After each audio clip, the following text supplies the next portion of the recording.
Meron nag-comment, nagka-blood parasite din ba mga asong gubat? Okay. So kasi 'di ba nagka-blood parasite yung mga malalaking aso. Ngayon, tinatanong nila kung nagka-blood parasite din daw ba yung mga asong gubat. Ito ang sagot. Actually, hindi naman na-test na positive to mga to.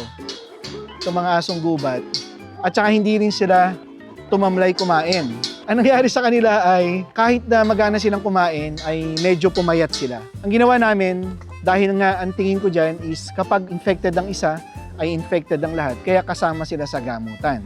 Ang nangyari lang ay si Asmus, ang nagmanifest lang sa kanya is inuubo siya. At saka may mga times na matamlay siya. Other than that, wala na. Sila pa yung naging carrier ng mga garapata dahil sila yung pag nagpapakwo kami dati, kasama sila.